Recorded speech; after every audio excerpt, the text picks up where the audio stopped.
Bonjour et bienvenue dans Archi-Urbain, l'émission qui vous parle d'architecture et d'urbanisme. Je suis en compagnie de Marianne Zwartenbroek. Bonjour Marianne. Bonjour. Tu vas bien? Oui, oui, ça va. Un peu On m'a- froidement, mais ça va. Il fait très très froid, effectivement. Écoute Marianne, on m'a souvent parlé de toi parce que les architectes et les promoteurs me parlent toujours de citoyens extrêmement vifs dans des comités de quartier Ah. qui débattent et qui sont pour ou contre des projets, souvent contre en tout cas sur certains points. Qu'est-ce qui t'habite? Quelle est l'envie que tu as justement pour te battre en tant que citoyenne pour améliorer la vie de ton quartier? Oui, bien sûr, je suis personnellement motivée, mais nous sommes tout un groupe, tout un collectif avec des membres permanents et des sympathisants. Et il y a dans ce quartier pas mal de convivialité, beaucoup de gens se connaissent, c'est un peu village. Et en même temps, c'est un très très beau quartier au niveau du patrimoine. Donc nous voudrions pouvoir garder cette ambiance assez Du village? village, multiculturel, convivial, et en même temps conserver le caractère patrimonial du quartier. Alors pour situer un petit peu, donc juste derrière nous on a le Cirque Royal. De ce côté-là, on a la colonne du Congrès avec la cité administrative. De l'autre côté, on a Madou. Comment s'appelle ce quartier exactement? Alors son nom médiéval que nous avons adopté en tant que comité de quartier, qui est d'ailleurs très utilisé même à la ville de Bruxelles, c'est Notre-Dame-aux-Neiges. Nous suivons cette histoire de la cité administrative, je ne sais pas, depuis longtemps, depuis une quinzaine d'années.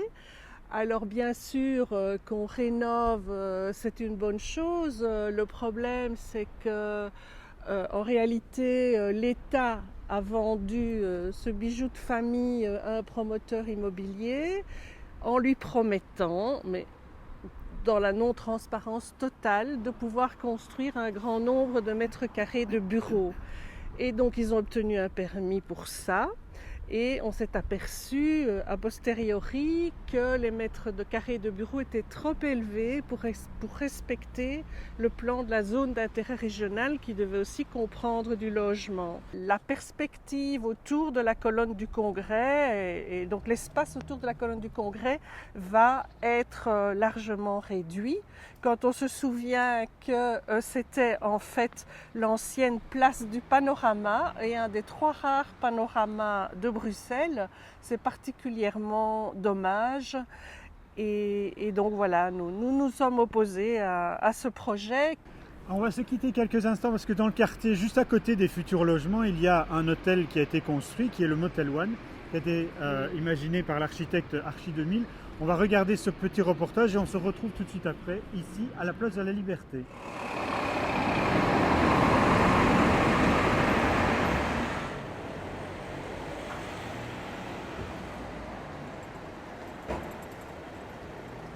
Motel One, chaîne allemande avec beaucoup d'hôtels en Allemagne, veut absolument avoir son premier ancrage à Bruxelles et pas n'importe quel ancrage puisqu'on parle quand même de 498 chambres, ce qui est quand même le plus grand hôtel à Bruxelles.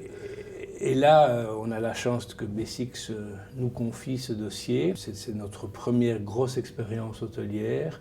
Évidemment, le défi, quand on vous demande de dessiner un hôtel avec 498 chambres, ça veut dire 498 baies de fenêtres et on ne joue pas de façon gratuite avec la taille des fenêtres parce qu'il n'y a pas de raison qu'une chambre de 20 mètres carrés et une grande fenêtre et celle d'à côté une meurtrière. Tout se joue dans les proportions, tout se joue dans les proportions des pleins et des vides, tout se joue rue Royale dans les proportions aussi horizontales parce que vous avez un socle sur 2 niveaux, vous avez un corps de bâtiment, puis vous avez un étage en recul. Et donc effectivement, on est dans les mêmes proportions, dans les mêmes gabarits que Rossel, mais si vous regardez bien ces 2 façades, pour finir, elles sont assez différentes. Je déteste les grands coups d'éclat et les choses gratuites.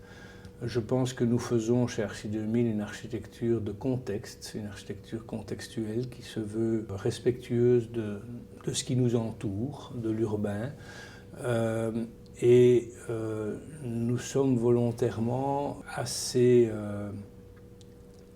intemporels. Nous voulons, c'est un mot que j'emploie souvent parce que je trouve que l'architecture qu'on fait, on l'impose en quelque sorte aux citadins pendant longtemps. C'est pas comme si vous achetez un tableau que vous aimez, que vous accrochez dans votre living, mais vous ne l'imposez pas à tout le monde. S'il est horrible, il n'y a que vous qui en souffrez. Mais moi, je crois qu'on a une grande responsabilité sociétale parce que le geste que l'on pose en tant qu'architecte est loin d'être gratuit.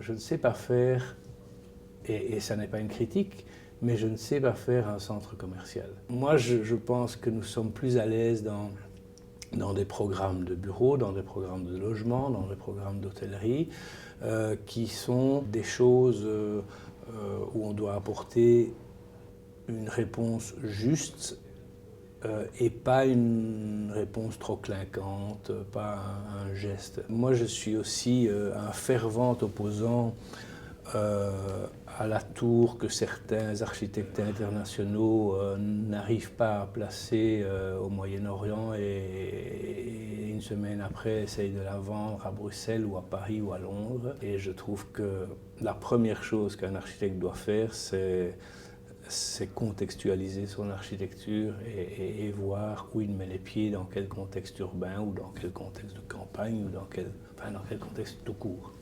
Motel One a ses propres tapis, a son propre mobilier, a son type de bar. Il y a un bar dans le lobby on n'a pas choisi. Alors bon, si on avait choisi, ce serait sans doute pas comme ça, mais ça, c'est la marque de fabrique Motel One qui est la même partout en Europe. On a évidemment choisi les matériaux de façade, on a choisi le béton architectonique, on a choisi la couleur du vitrage, on a choisi certains garde-corps. Tout ça, notre architecture, ça, on l'assume complètement. Et là, Motel One nous a donné carte blanche. Nous avons préfabriqué 498 salles de bain qui sont arrivées, toutes faites, et nous l'avons intégré, chaque salle de bain, dans son gros œuvre, mais tout était fait, les lavabos étaient placés, les robinets étaient placés, etc. Il n'y a plus qu'à raccorder au bon endroit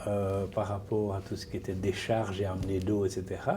Mais les salles de bain étaient complètement préfabriquées, il n'y avait pas un choix à faire, il y avait juste à ce que le gros œuvre soit clairement bien dimensionné pour que la grue puisse venir dropper la salle de bain dans sa cavité. Voilà, on se retrouve, on est toujours place de la Liberté avec Marianne. On va justement sur cette place de la Liberté, est très sympathique parce qu'il y a trois petits cafés qui sont juste derrière nous. On va se retourner. 1, 2, 3, les voilà. Alors il y en a un qui est encore en fonction, les deux autres, leur bail a été terminé. Et alors là, tu t'opposes aussi au fait qu'il y ait un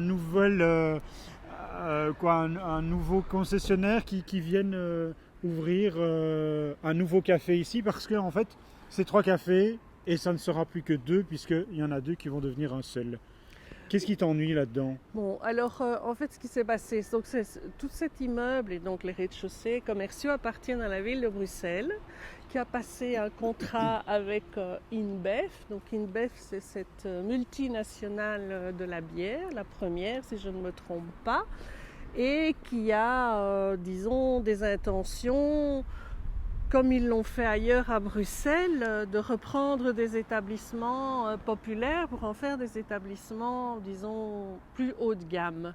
Mais ce qui t'ennuie, c'est qu'il y ait des nouveaux exploitants et que ça boboifie quelque part, pour prendre un terme à la mode, le quartier, ou c'est parce qu'à la place de 2 cafés, il n'y en aura qu'un? Un permis d'urbanisme a été demandé pour abattre le mur entre les 2 cafés. Mais si on regarde la façade, on a l'impression de n'avoir qu'une façade quand même, non?